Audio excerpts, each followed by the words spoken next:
Hello and good afternoon. My name is Jennifer Carter and I will be holding the workshop for Keep the Beat. Due to COVID restrictions, I'm holding this workshop virtually to ensure the safety of our community. Normally, I would hold a workshop that speaks to my target audience, which are teens. However, today I would like to talk to those parents, guardians, educators, and coaches that help guide today's youth through the adventurous journey called life. The following information may seem a little heavy and full of statistics, but bear with me, it really is important.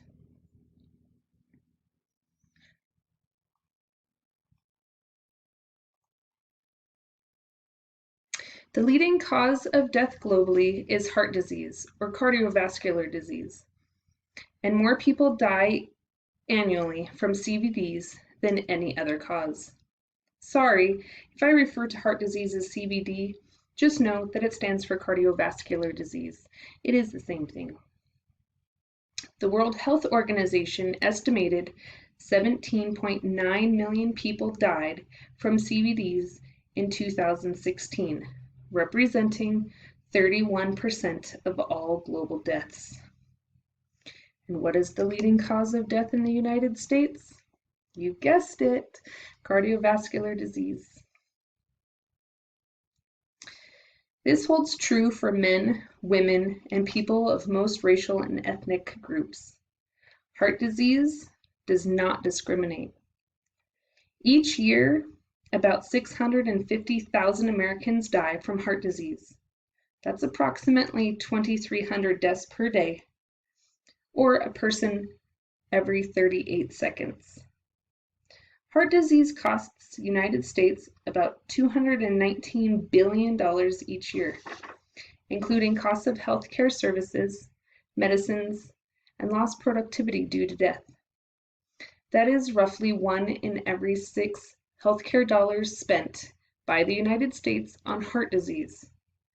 By 2035, that number is projected to increase to $1.1 trillion. Most cases of heart disease are preventable by addressing behavioral risk factors such as tobacco use, unhealthy diets and obesity, physical inactivity, and harmful use of drugs and alcohol. Healthy diet and regular exercise are important factors for reducing the risk of heart disease, high blood pressure, and stroke that can all eventually lead to death.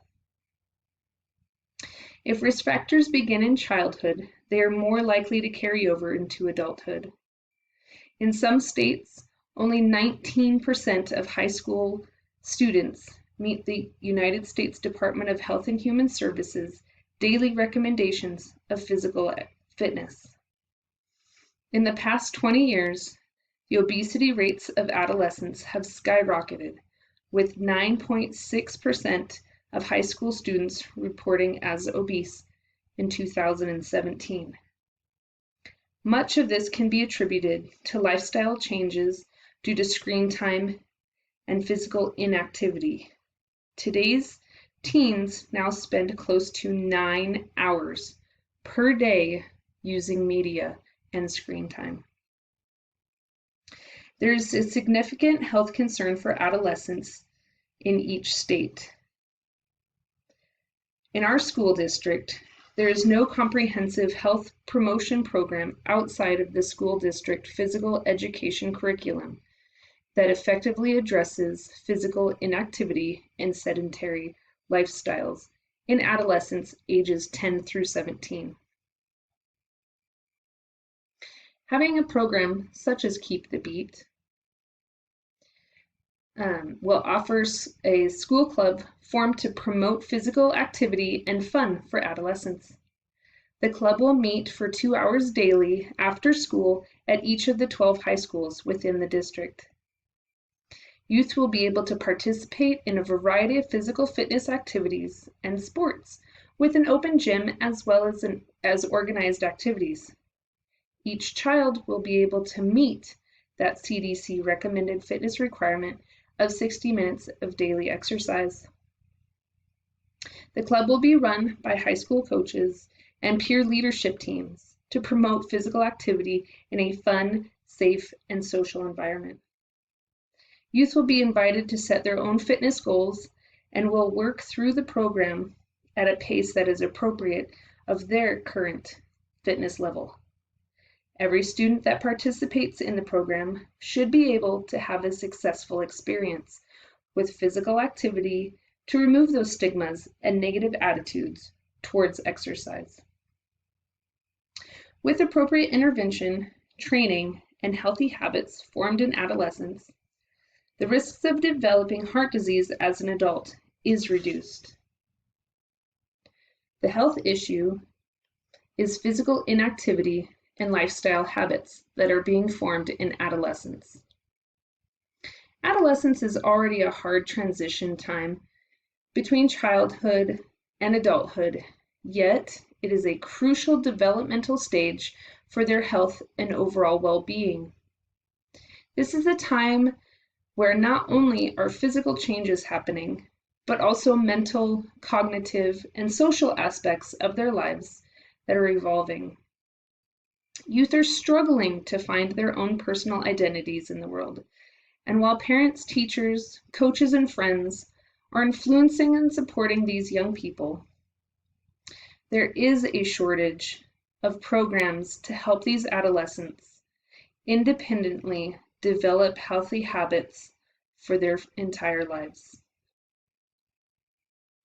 These students need an opportunity to be engaged in an age-appropriate activity as an empowering resource to teach them the skills that can help them reduce their risk of a long life chronic illness. Without programs that can help them achieve autonomy, allowing them to have an identity outside of their families and school, they may feel socially isolated, or it could put an undue strain on their mental health. Keep the Beat is an after-school club that will help students gain the knowledge and skills needed to prevent the risks associated with heart disease. Through participation in this club, we hope that teenagers will remove the negative attitudes and stigmas about exercise and help them change their lifestyles and behaviors to be more conducive to lifelong cardiovascular health.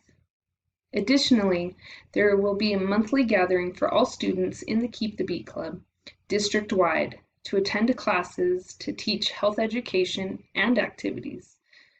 Some of these will include mental health awareness, new fitness techniques, cyber awareness, and self-defense. These classes will help the youth to understand the importance of living a healthy lifestyle and will encourage them to try new fitness outlets.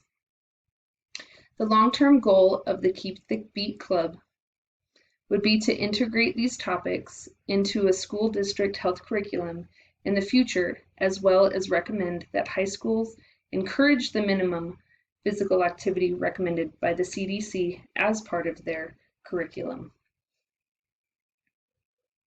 I have provided a handout that I will link to this with a few pages of additional health challenges, risk factors, and ways that parents can help as a quick reference to help your teens.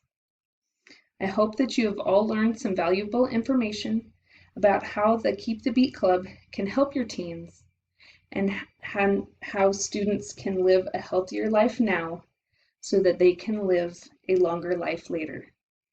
Thank you so much for your time, and we'll see you again soon. Bye.